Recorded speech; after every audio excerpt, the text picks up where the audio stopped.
Hello, my friends. Katie Day with the Moving to Texas team down here in Houston, Texas, here with another episode of the Real Advice Podcast. I am super grateful for my guest this week and to plug into all of his knowledge and experience in the real estate realm, the brains behind Think Real Estate. You guys see what I did there? Dave Robles, what's going on, man? How are you? Katie, I am doing great. Thank you. I am so stoked to be here with you. I'm excited to dig in. So for those that may not know you, I know you are in Orange County, Southern California. Los Angeles in Southern California is a very big place. So tell us a little about where you are and then how you got into real estate. Oh my goodness. It was a long time ago. I mean, I'm going to date myself, but I've been selling real estate for over 30 years and I'm only 52 or 53, something like that. But I'm in the city of Glendale, which is a suburb of Los Angeles, and I started my real estate career in the Los Feliz, Silver Lake area. Basically, Hollywood Boulevard was my farm. I basically grew up in Hollywood. So selling LA has always been, at least the East LA part has been what we do. So I got into real estate when I was always in sales, even when I was a kid. And a friend of mine, his dad was a real estate agent, and he said, Dave, if you're going to sell something, you should sell the most expensive something there is. And I'm like, yeah, you're right. So that's how I got into real estate. Well, I guess it's worked out well for you. You know, you're still doing it. So the advice panned out. I love that. So the one thing I remember, not the one thing, one of the things that sticks out the most about the conversation that I had with you when I first met you was you digging into farming, right? And how that's been the, kind of significant driver of your business. And so I think that when agents first get started, they hear about that, but they don't really know how to get started, right? And so obviously doing it 20, 30 years, like you clearly have it down pat. But what advice would you give to a brand new agent or maybe an agent that has a couple years under their belt if they also want to get started on farming? You know what? Geofarming, the number one issue agents run into is that they stop being consistent. Okay. You need to connect with your geo farm as often as possible. And I have had a few failed attempts at geofarming. Years ago, I just ran across this old handout that we did from 1998. And it's still alive. And it was talking, and I was out there handing out these flyers door to door. And of course, never really followed through long enough to get traction in the farm. Did it again in Silver Lake, started to get a little traction, got too busy, couldn't do it, and fell to the wayside. So in about 2000, and I want to say maybe 15, I decided that I wanted to take over my neighborhood. And I wanted to be the number one agent in my neighborhood. I love my neighborhood, but I never sold houses there. Okay.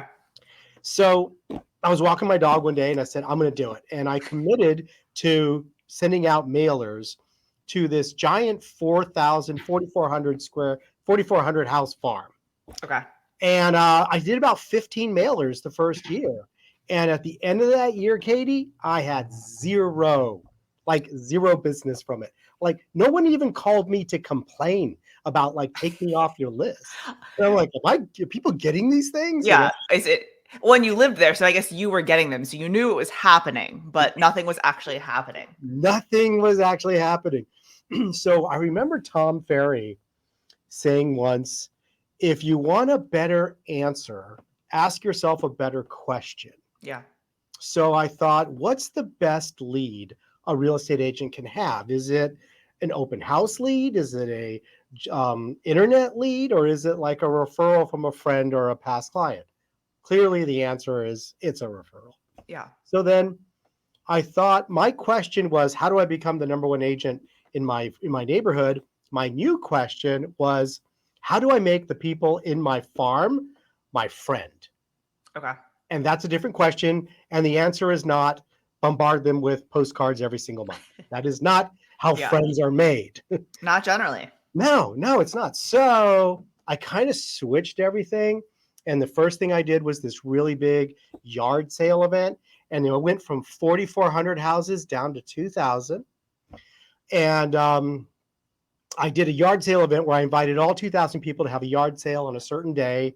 And we had about 52 people sign up. And that day, I kind of became the unofficial mayor of that little neighborhood. And I Yeah. went from house to house, kissing babies and saying hello. And it was fun. It was so much work, but it was a lot of fun. And that was my first introduction to my my journey of making my neighbors my friend. Then I started doing the book drive, which put me on the map. And the book drive was super easy and I love it. And it's how I got my first listing. But I would go and drop off 50 door hangers on Thursday, basically saying that I'm doing a book drive and I'm going to come back on Tuesday to pick up the books. And on Tuesday, I'd go, and that's when I would do the knocking. And I had a script, and boom, that's how I got my very first listing. And then boom, boom, boom, I had 3 or 4 listings. It was off to the races. But it was the approach of, face to face, Yeah. non real estate approach with a real estate result. For sure. Well, and so I think just unpacking a lot of what you just said. So the first thing that you mentioned was like you're sending out all of these mailers and you didn't even get someone saying, please stop mailing to me. Right. And honestly, for those that are listening and thinking about doing mailers or thinking about doing anything, like I like the no's, right? I like people saying, nope, I've already got a realtor. I don't want your mail. Please stop contacting me. Clearly I'd rather have a yes, but then I know that's someone that I don't need to continue contacting. Right. And that narrows my addressable market down. Right. So I think that's one point, right, in kind of your statement there. I really like the leading with service and leading with, doing things that add value to the community. We've been talking about that a lot with the team. Like, how can you add value to buyers and sellers that you're talking to? And that's not sending them properties. That's not sending them market updates, right? That's meeting them where they are. And, doing things that give back to the community is huge. Which then in turn results in real estate stuff because you're top of mind because you've been, visiting and things like that. So I love that. So out of curiosity, you started with, yard sale, book drive. Did you then start doing that on a quarterly or annual basis, or what did that look like as far as scaling? Because I know you're not just doing an event here or there now. Right. So the funny part about all this is I did continue sending the mail Okay. to the big 4,400 houses. Okay. Okay. But I concentrated my door knocking and my events down in the bottom 2,000, mainly because they were in the flats and the other is in the hills, and I don't want Okay. to door knock the hills. So the book drive is kind of an ongoing thing. I would do Okay. 50 houses like every week, a new 50. And every 6 months, I did the yard sale event. And then people just started, hey, Dave, we're thinking about selling our house. Yeah. And the incoming leads would just start to evolve.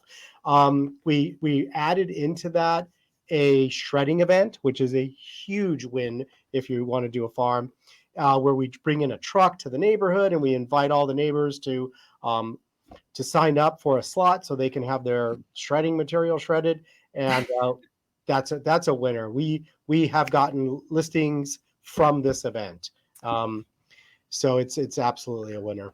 And so they sign up for a specific time slot, right? So that you don't have an onslaught of people at, if it's from 10 to 4, you don't have everyone coming at 10 a.m., right? They sign up for and then with that contact information, do you send out like a newsletter, or is it just kind of like now they're in your database, or what type of follow-up, if any, do you do from that?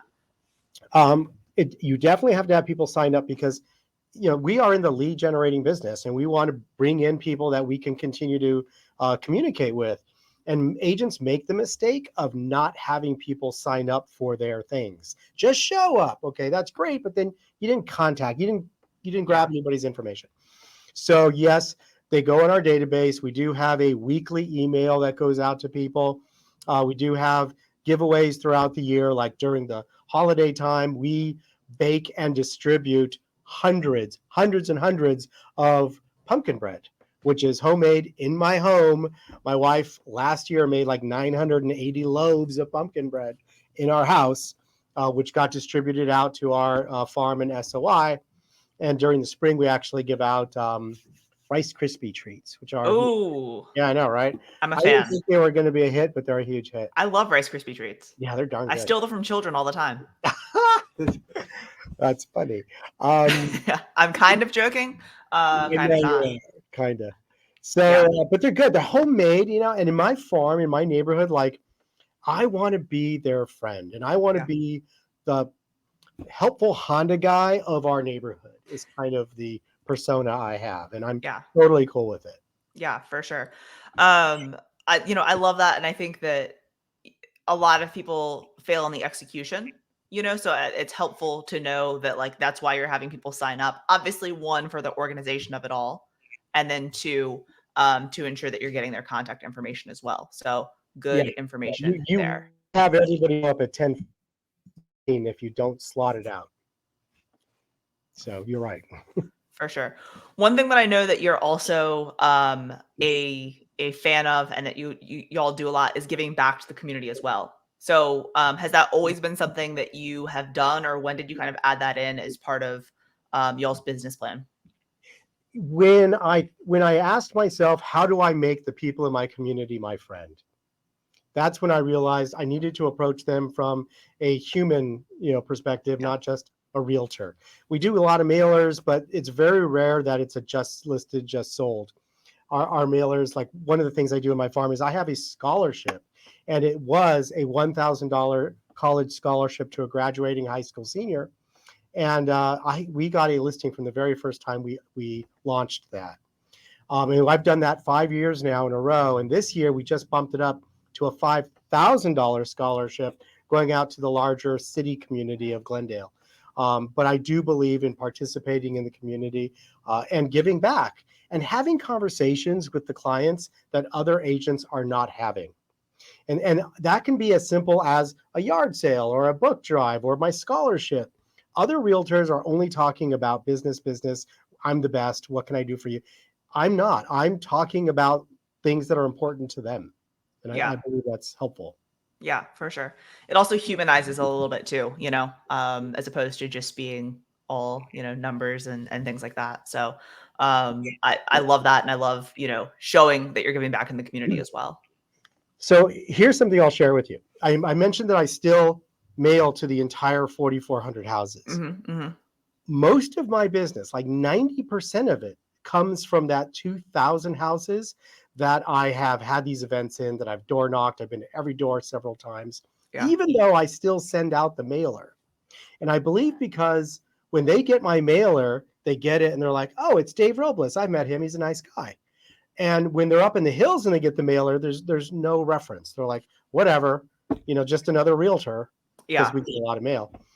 And the results are pretty, profitable. My farm last year, I think I had about a 20% market share in the lower half, and resulted in GCI of over $800,000 just from that little 2,000 houses. Not bad. No, and the important part that agents need to realize is there's something about farming that people will not tell you. It's not about the houses. Farming is about relationships with the people who live in the farm. And 25% of that GCI were houses that did not reside in the farm. Yeah. The people lived in the farm, but they called me to say, hey, my mom has a condo in Yeah. Pasadena. My friend wants to buy a house. These are referrals that I got to houses outside the farm, but it's about the people. It's Yeah. always about the people. Well, and so some of those people, I'm sure as well, like since they know you as a person before a realtor, they may not have even transacted with you, but they've been to the yard sale, they've tossed a few books into the book drive, like things like that, and they just know you so well that they know that you're a trustworthy person to help their friends or family members with their real estate. Right. I mean, Tom says it. No, they have to know you, like you, trust you before they transact with you. Yeah, yeah. So Well, and so as you guys have grown, does the team farm too, or is it just kind of like yes, your farm and everyone kind of does their own thing? What does that look like? we have a 16-member geographic farming team. So every agent on my team has their own 2,000 house farm, and they do the same thing that I did. They do shredding events, and they do book drives, and they door knock market updates, and they're out there making friends in their geographic farm. And so do you help them with like figuring out where that farm is? Is it just like where they live, or what does that look like as far as the initial choosing of the farm? Ideally, it's where they live. Yeah. Okay, that's to me the best because you're there all the time. It's just easier. You get to wave to people when you're driving around. And I think a lot of agents get hung up on turnover rate, and they're trying to find the piece of land that has the best turnover rate. Well, that's great, but my turnover rate is 2%. Okay. If I had In the farm. known that, yeah, in my farm, my turnover rate is 2%. Had I known that before I started, I may have not started. I would Yeah. have been like, oh, this is Tom Ferry always says you got to have 6%. Don't even start. Well, I didn't check. I started. Later on, I realized, holy cow, it's only 2%.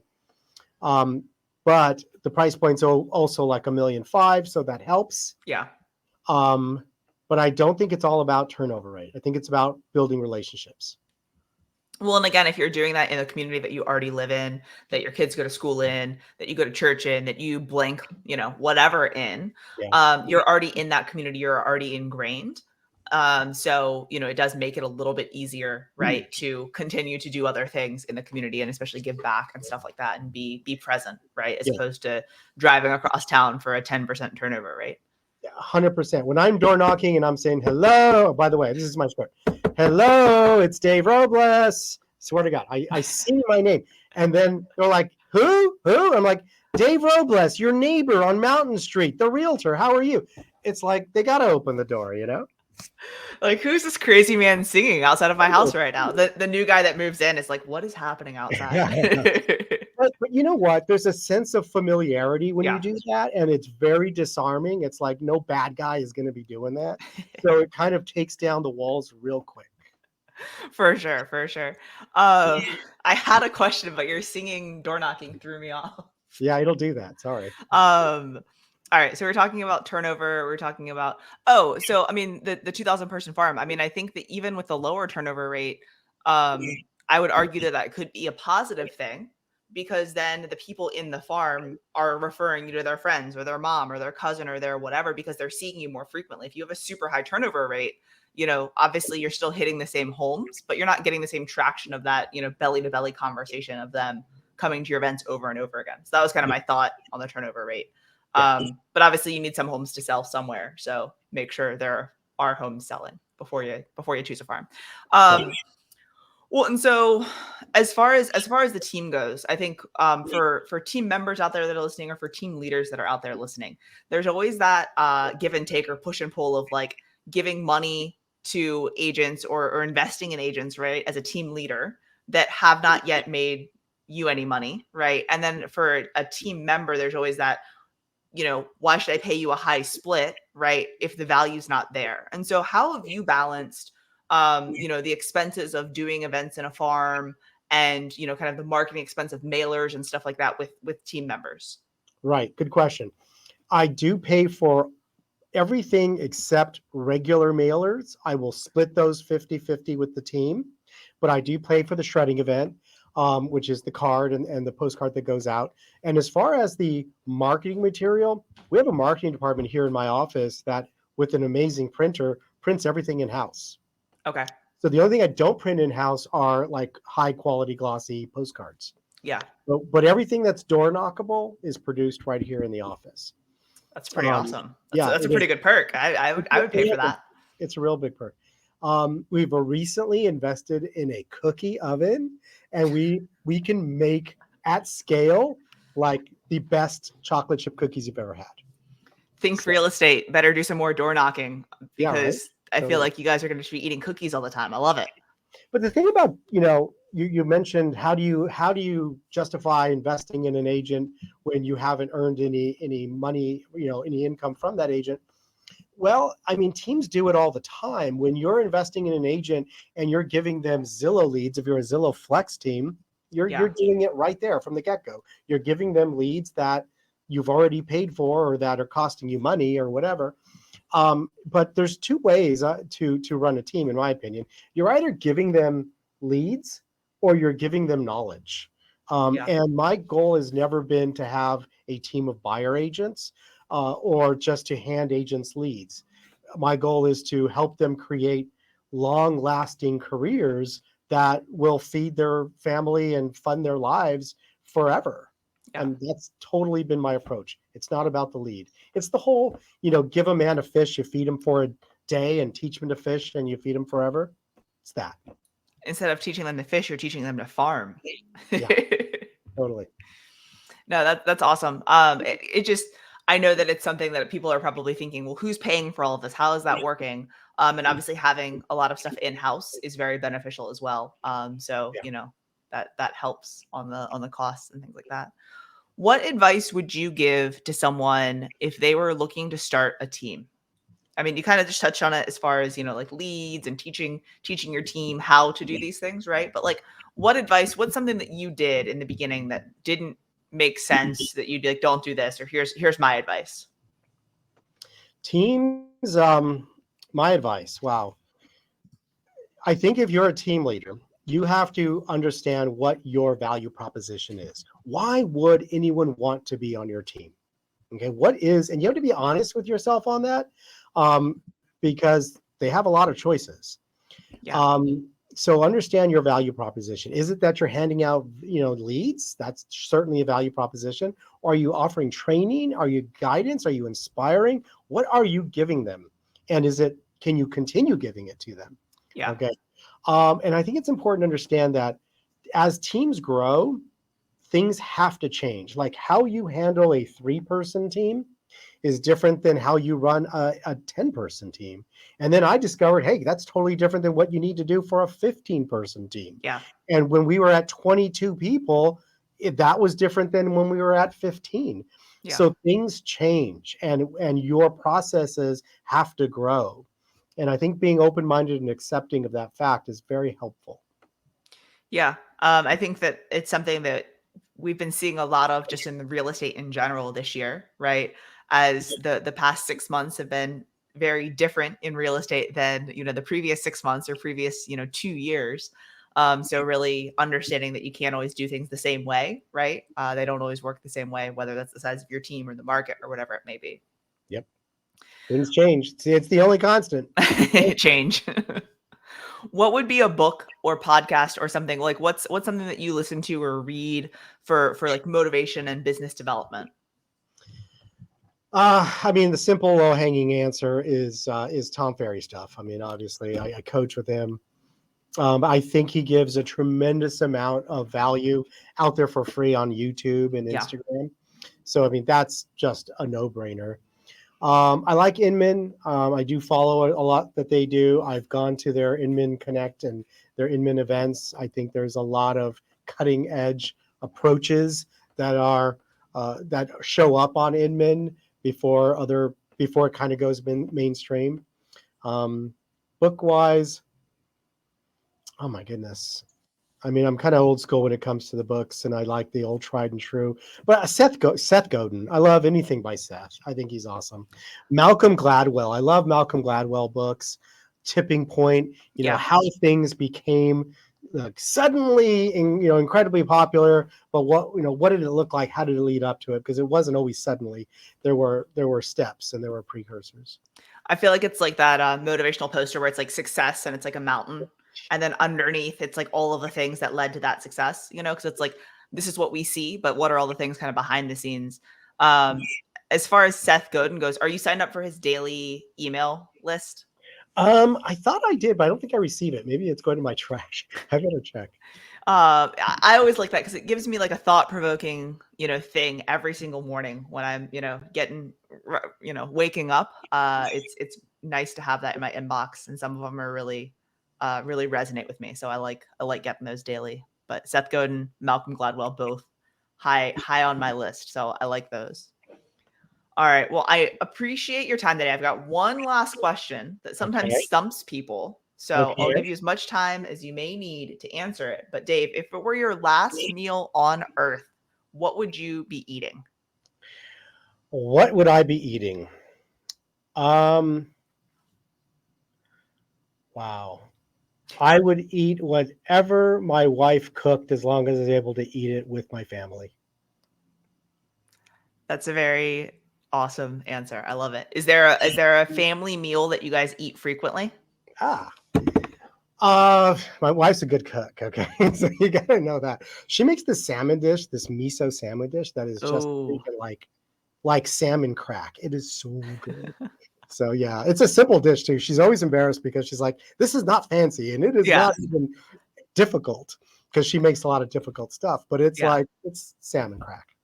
Well, I tell you what, though, those the kind of more simple dishes sometimes are the best, right? That have 4 or 5 ingredients, easy to make.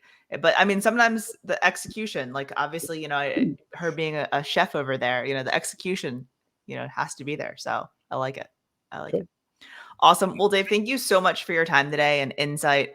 For those that are looking to start farming or to dig deeper in their communities where they're already farming, I think there are a lot of great nuggets in here for people, to take down and implement in their business. If someone doesn't already follow you, where's the best place for them to connect with you? Instagram, think_real_estate. Think real estate with the underscores. YouTube channel as well. A lot of good stuff there, especially for the farming. YouTube might have a lot of things that you can pick up that we have broadcast out to our geo farms. So that might be a good place. Awesome. Very cool. Well, thank you so much for your time. I look forward to seeing you hopefully at an event sometime this year. And yeah, thank you. Thanks, Katie. Bye.